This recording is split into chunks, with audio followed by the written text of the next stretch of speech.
Olá, estamos começando o Café Consciência. E para começar, a convidada de hoje é a diretora do CFM, a Guacira de Oliveira. O tema em questão é o plebiscito popular. Seja bem-vinda, Guacira, ao Café Consciência. Obrigada. Então, para começar, de que forma o plebiscito popular pretende modificar o sistema político de 1988? Quais são as mudanças que podem acontecer? Bom, o plebiscito popular pretende modificar o sistema político pela pressão popular. Por isso que ele é um plebiscito popular. A gente quer, com esse processo de convocação do plebiscito, chamar a atenção da sociedade para o grande entrave que significa a forma como se exerce o poder no Brasil. É impossível a gente pensar em decisões sobre a política de saúde, sobre a política de educação, sobre a política de moradia, se a forma como se tomam as decisões no Brasil, a forma como o sistema político opera, não permite que essas decisões sejam tomadas tendo em conta o direito da cidadania como central. Então, o plebiscito popular é isso, é um processo de mobilização, de debate, de discussão, de demonstração da vontade popular, da vontade da cidadania, de ter o poder no Brasil exercido de uma outra maneira. Bom, então, como a gente conversava antes, de movimentos sociais, são vários envolvidos. Eles são os mais prejudicados da forma política como está sendo organizado o país hoje? A cidadania, cada cidadão, cada cidadã é que está sendo mais prejudicado pela forma como o poder está sendo exercido no Brasil hoje. E os movimentos sociais, como uma parte importante que amplifica, que agenda politicamente esse problema, está trazendo à tona a questão, o movimento de mulheres e feminista, que é o movimento ao qual eu me filio, ao qual eu pertenço, grande parte do movimento de mulheres está envolvida nesse processo de convocação do plebiscito popular, quer de verdade fazer com que o desejo da cidadania de mudar o nosso país possa acontecer, né? Como a presidenta da República encaminhou um pedido de convocação de um plebiscito ao Congresso Nacional, mas depois desistiu dessa proposta. O Congresso Nacional rejeitou a proposta de convocação de um plebiscito para discutir a reforma do sistema político. Nós, enquanto sociedade civil organizada, enquanto movimentos sociais, decidimos tomar essa iniciativa e, com isso, demonstrar a vontade do povo, a vontade desse povo que não é uma entidade metafísica, mas é constituído de trabalhadores, trabalhadoras, de mulheres, de jovens, de gente de diferentes religiões, de gente da cidade, do campo, enfim, essa diversidade quer, sim, um sistema político eleito de outra maneira, um sistema político não só eleito, mas onde a cidadania possa exercer plenamente o seu poder de decidir. Nós queremos democracia direta, nós queremos uma representação política que tenha mais respeito por quem a elege. Nós queremos uma mídia mais democrática, um poder judiciário mais democrático, uma participação social com mais poder. Quando a gente está falando de reforma do sistema político, a gente está falando de tudo isso junto ao mesmo tempo. Uhum. Bom, o financiamento de propaganda partidária por parte dos empresários. Ele é um problema na sociedade hoje? Como a cartilha, como o plebiscito pode modificar isso? Seria um benefício a propaganda passar a ser financiada pelo Estado? Com certeza. Hoje, aqueles que são eleitos no Brasil, eles são absolutamente devedores do poder econômico. O poder econômico no Brasil manda, domina o poder político. E isso é o que não pode continuar de maneira nenhuma. A última campanha eleitoral, para se eleger um governador, se gastou, em média, 20 milhões no Brasil. Se pensar entre o governador de São Paulo e o governador do Acre, vai ter uma diferença razoável aí. Mas é isso o que é oficialmente declarado, fora o Caixa 2. Então, essas pessoas já entram absolutamente dominadas, devedoras, subordinadas ao poder econômico. E isso é inaceitável. Então, o financiamento público exclusivo de campanhas vai possibilitar que esse dinheiro que é drenado de maneira ilegal, injusta, corrupta, não é?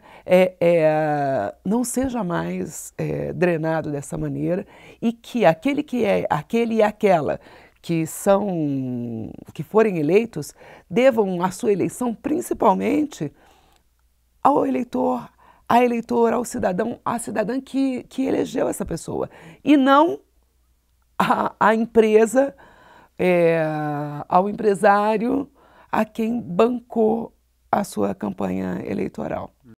Ok, então, Guacira, a gente dá uma pausa agora, a gente vai para o intervalo e volta já já. Fica com a gente.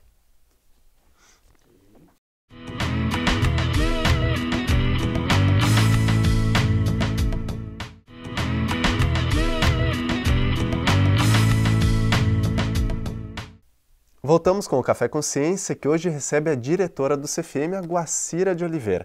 E o tema em questão é o plebiscito popular de setembro. Então, Guacira, os interesses empresariais, eles ainda prevalecem sobre os interesses sociais na política atual brasileira? Totalmente. Os interesses empresariais, os interesses do capital prevalecem sobre a política brasileira de uma maneira estrondosa. Se você vê a representação política no Congresso Nacional, um número de empresários, a bancada de empresários por exemplo, 3 vezes maior do que a bancada de trabalhadores.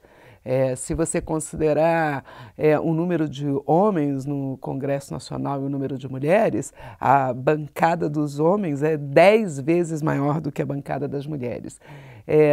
O percentual de negros no Congresso Nacional gira em torno de 8%. Então, a gente tem um Congresso Nacional e isso se reproduz no âmbito das assembleias legislativas, se reproduz no âmbito do executivo, em todos os processos eleitorais, uma representação política de elite que responde aos interesses, tem que responder aos interesses do poder econômico, porque é sustentada por ele. Quer dizer, as campanhas, elas são de tal forma caras, que estabelecer uma aliança com o poder econômico, com o empresariado, é fundamental. Veja só, do nosso orçamento público no Brasil, praticamente a metade de tudo que se arrecada no Brasil é para o pagamento da dívida pública. Ou seja, vai para a mão de banqueiros que são empresários. Se você considerar do orçamento público o que vai para o agronegócio e o que vai para a agricultura familiar, há uma diferença de aproximadamente 6 vezes o volume de recursos que vai para subsidiar o agronegócio e que vai para pagar ou subsidiar a agricultura familiar. Então, seja na representação política, seja na forma de distribuição do orçamento público, o sistema político brasileiro é um sistema político que está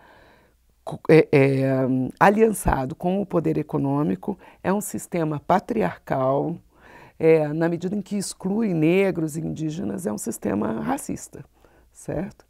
Uhum.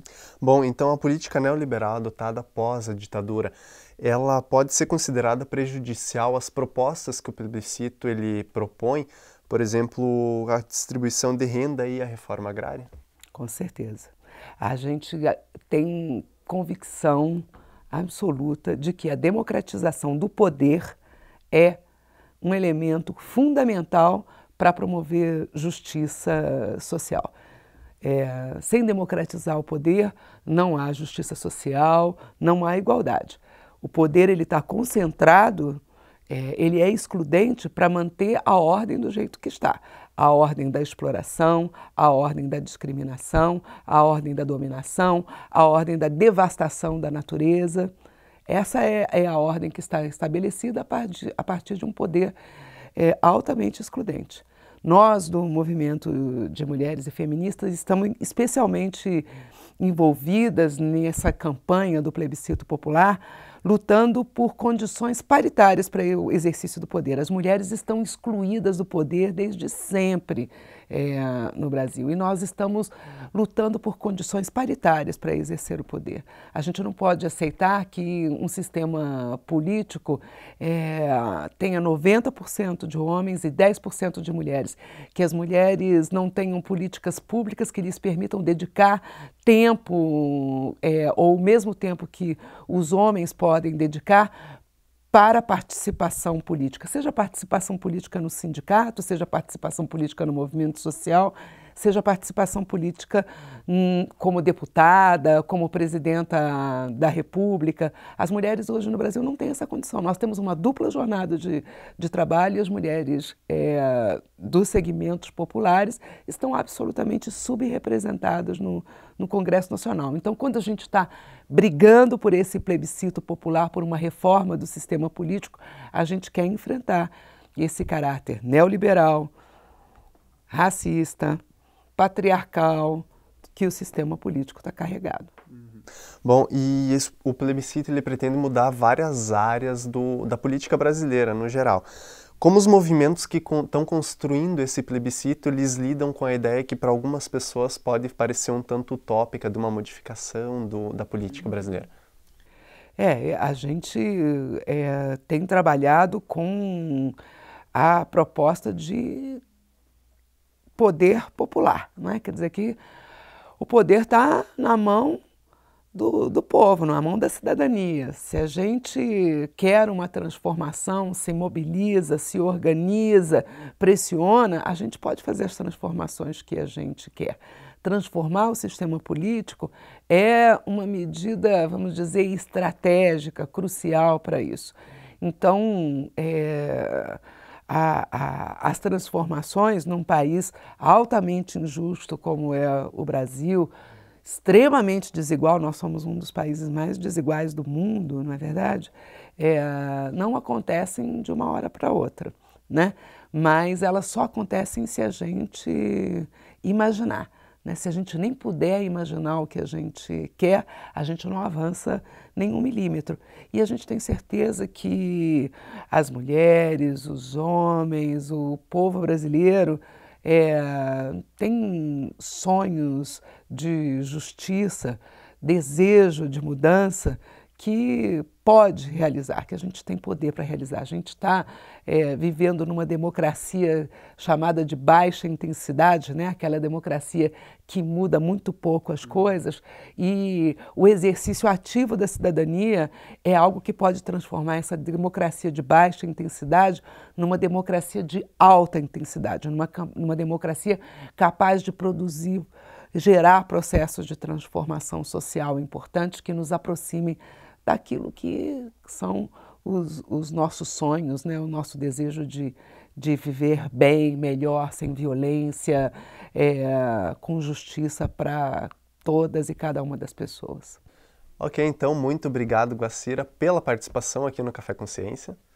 Eu é que agradeço a oportunidade de estar aqui. Queria aproveitar, André, para convidar a população de Chapecó a participar do plebiscito popular pela Constituinte exclusiva, pela reforma do sistema político.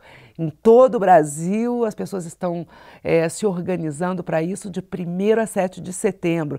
Vai haver urnas aqui na cidade, existe um comitê popular do plebiscito aqui em Chapecó, então convido todo mundo a se reunir, a fazer parte desse esforço, dessa grande usina de transformação que pode ser esse plebiscito. Juntem-se a nós. Obrigado, Guacira, pelo convite. Então, o Café Consciência de hoje fica por aqui. Você pode conferir esse e outros programas no site da UNOWeb TV, unochapecó.edu.br/UNOWeb TV. Até o próximo programa.